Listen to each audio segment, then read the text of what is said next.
성도라고 다 잘 되지는 않습니다. 성도임에도 이렇게 어려울 수 있죠. 또 성도인데도 병에 걸릴 수도 있고, 또 성도인데도 사기도 당하고, 또 장사가 안 돼서 또 부도 날 수도 있고, 여러 이유가 있을 겁니다. 하나님께서 믿음을 단련시키기 위해서 시련을 주실 때도 있고, 연단하시기 위해서 그럴 때도 있고요. 또 성도이지만 또 하나님 앞에 바르지 못하게 또 이렇게 살다가 부주의할 수도 있고, 실수할 수도 있고, 잘못할 수 있는 그런 삶 가운데 이런저런 어려움을 당할 수가 있습니다. 그렇다고 해서 성도가 실패하고 성도가 망한다고 해서 하나님이 실패하고 하나님이 망하는 것은 아니다라는 거예요. 물론 성도인 우리가 잘 살고 번듯하게 살고 그러면 더 하나님 앞에 영광 돌리고 하면 좋겠지만, 그렇지 못한다 하더라도 하나님께서 위축된다든지, 하나님께서 손해가 난다든지, 하나님께서 스스로 이렇게 어려워지는 것은 아니더라는 거예요. 그와 별개로 하나님은 스스로 늘 언제나 자존하시고, 또 스스로 영광스러우시고, 스스로의 엄위를 나타내고 드러내실 수가 있으시다는 것입니다. 오늘 본문에 보면은 이스라엘이 전쟁에서 패합니다.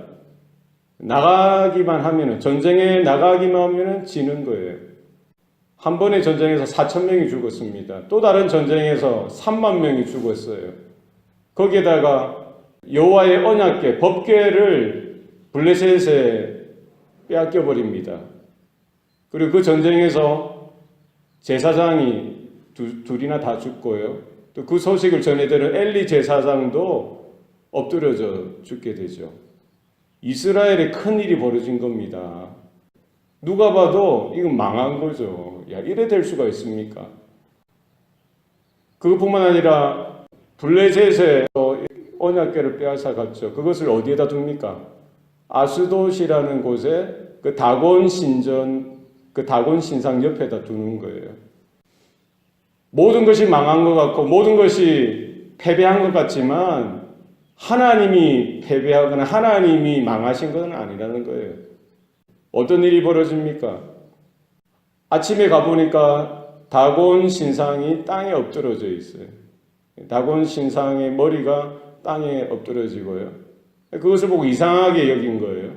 그 다곤 신을 섬기는 사람들이 신상을 다시 바로 세워두죠. 그 다음날 아침에는 어떻습니까? 또 엎드러져 있는 겁니다.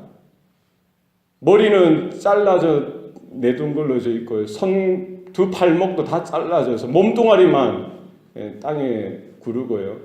저 머리와 팔은 저기 문지방에까지 흘러가지고 떨어져 나가 있더라는 거예요. 이것은 무엇을 보여줍니까?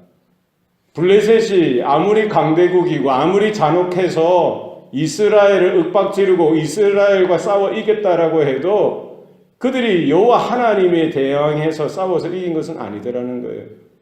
이스라엘은 포로로 잡고 이스라엘은 망하게 할 수 있을지언정 어찌 상천하지의 창조주 되시고 주관자 되시고 살아계신 여호와 하나님을 그들이 어떻게 포박하고요, 메어두고 그분을 윽박지르고 그분을 망하게 할 수가 있겠습니까? 누가 하나님을 붙들고 하나님을 실패하도록 할 수가 있겠습니까? 아무도 못한다는 거예요. 그 어떤 신이, 그 어떤 세력이, 그 어떤 존재가 하나님을 붙들고 하나님과 대적해서 싸워 이길 수가 있겠습니까? 못한다는 겁니다. 이런 것들이 분명히 눈에 증거로 나타내 보여지는 것이죠. 그 어떤 우상도 아무것도 아니고요. 그 어떤 인생도 하나님 앞에 서면은 아무것도 아니라는 거예요. 비록 이스라엘은 패하고요, 이스라엘은 망할 수 있을지언정 하나님은 결코 그러실 수가 없다는 거예요. 그렇지도 않고요. 하나님은 스스로 하나님 되심을 나타내시고요. 스스로 하나님은 하나님의 영광을 드러내시고 하나님의 살아계심을 증거하시고 하나님의 역사를 주도해 가신다는 것입니다. 사람은 못할 수 있죠. 이스라엘은 실패할 수 있습니다. 실수할 수 있습니다. 실족하고 넘어질 수 있습니다. 그러나 그 순간 속에서도 하나님은 하나님 되심을 스스로 증거하시고 나타내신다는 것입니다. 그 사인을 보여주시는 거예요. 우리가 성도로서 하나님 앞에서 반드시 분명하게 온전하게 바로 서서 하나님의 그 말씀에 순종해서 잘 사는 것이 너무나 중요합니다. 그러나 우리가 불순종하고 우리의 그런 부족함 때문에 우리의 죄악 때문에 하나님 앞에서 설사 바로 서 있지 못한다 하더라도 하나님은 개의치 않으시는 거예요. 하나님은 하나님 되심을 스스로 나타내시고요. 하나님의 구원의 역사를, 하나님의 구원의 능력을 스스로 이루어 가시는 줄로 여러분 믿으시길 바랍니다. 하나님께서 거기에 멈추시지 않습니다. 블레셋 가운데 하나님을 경홀히 여기고요. 하나님을 이렇게 잘못 대하고 하나님에 대해서 잘못 생각하는 그들에 대해서 징계하시고 하나님은 징벌하시는 겁니다. 아스돗에 있는 그 사람들에게 하나님이요 독한 종기와 재앙을 내리셔서요 그들이 고통 가운데 또 죽음 가운데 떨어지게 하는 것이죠. 사람들이 놀라는 거예요. 그제서야 이스라엘의 하나님이 이스라엘만 이렇게 다스리시는 하나님이 아니라 모든 이방 족속들, 모든 인생들, 모든 세상사 가운데 하나님께서 살아계시고 그 손이 그들을 치신 것에 대해서 깨닫게 하시고요. 알게 하시는 거예요. 그러면은 그들이 회개하고 그들이 잘못되어진 존재이고 잘못 살았구나. 하나님 앞에서 잘못된 인생을 살았구나. 회개하고 돌이키면은 하나님이 그런 이방인들도 용서하시고 은혜를 베풀어 주시고요. 구원을 주실 수도 있죠. 그러나 그들은 그러지 못했던 겁니다. 그 깨달을 수가 없는 거예요. 깨달을 수 있는 그 어떤 그런 믿음도 없었겠죠. 그러니까 자기들만의 그냥 조치를 취하는 겁니다. 아스돗에 안 되니까 그러면 가드로 옮기자. 그 방백들이 장로들이 그 지역의 지도자들이 모여서 했던 내용이 이제 아스돗에 안 되니까 그럼 가드로 옮기자. 가드로 옮기니까 또 어떻게 됩니까? 하나님 그곳에 있는 사람들에게 더 큰 환란을 주셨어요. 작은 자나 큰 자나. 그리고 똑같은 독한 종기에 들게 하셨어요. 그들로 아프게 하시고 병들게 하시고 죽게 하시는 거예요. 사람들이 또 난리가 난 겁니다. 또 사람들이 모여서 이거 어떻게 하냐 어떻게 하냐. 깨닫지 못하면 하나님이 계속해서 징계를 주시는 거예요. 하나님을 경홀히 여기고요. 하나님을 무시하고 경멸하는 인생을 결코 하나님께서 두고 보시지 않는다는 겁니다. 이스라엘은 전쟁에서 패할지라도 하나님께서 스스로 하나님 되심을 분명하게 나타내 보여주신다는 것입니다. 그들이 또 안 되니까 에글론에로 또 옮기자고 하는 거예요. 그러니까 에글론에 있는 사람들이 그 소문을 이미 듣고는 더 난리가 난 거예요. 너희들이 우리를 죽이려고 하느냐. 그러지 마라. 그냥 그 이스라엘 신의 궤, 그 언약궤를 그 이스라엘에게 보내줘라. 보내주는 게 맞지 않느냐. 우리까지 죽이려고 하느냐. 야단법석이 된 거예요. 여러분, 하나님은 전능하신 분이신 줄로 믿습니다. 우리가 결코 부족하고 연약해서 실족하고 넘어지더라도 하나님은 그러지 않습니다. 하나님은 스스로 자존하시고요. 하나님의 영광을 지키시고 하나님의 영위를 나타내시고 드러내시는 분이십니다. 그 앞에서 우리가 미리 늘 언제나 두렵고 떨림으로 나아가고 우리가 바로 서고 하나님의 장중에 붙들려서 쓰임받는 그런 인생 되시기를 바랍니다.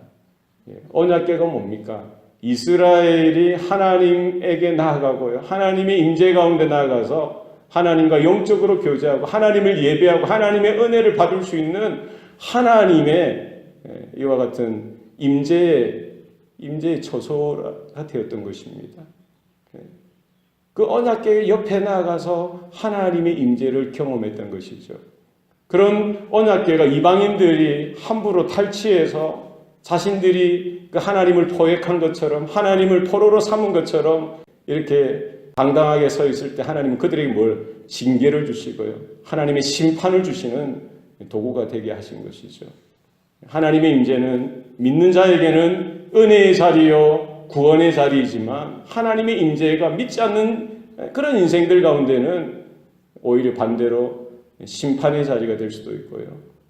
공포의 자리, 징계의 자리가 될 수도 있는 것입니다. 장차 주님께서 다시 재림하실 때도 마찬가지예요.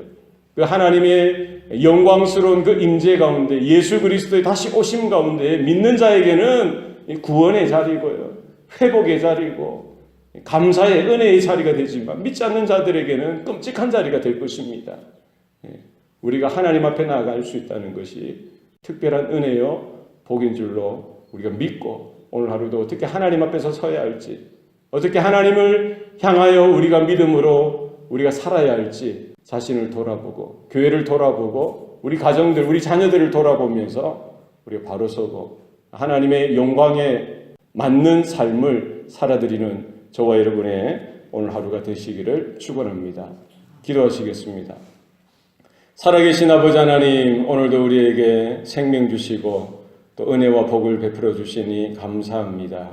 우리의 입술과 우리의 마음으로 우리의 삶으로 하나님의 영광을 나타내며 드러내는 복된 인생 되게 하여 주시옵소서. 우리가 스스로 자행자제하지 않도록 도와주시고 내 마음을 쫓아서 세상의 유행을 따라서 사는 인생이 아니라 하나님의 그 임재 가운데 하나님의 뜻을 쫓아서 하나님의 말씀 가운데 하나님의 영광 되어지는 인생 될 수 있도록 오늘 하루도 주장하시고 역사하여 주시옵소서. 어떻게 해야 하나님께서 기뻐하실지, 어떻게 해야 하나님의 영광을 드러내는 삶을 살아갈지 오늘 하루도 먹든지 마시든지 무엇을 하든지 다 하나님의 영광을 위해 구하며 또 살아가는 우리 모든 성도들 하루가 될 수 있도록 주장하시고 역사하여 주시옵소서. 모든 것 감사드리고 예수님 이름으로 기도합니다. 아멘.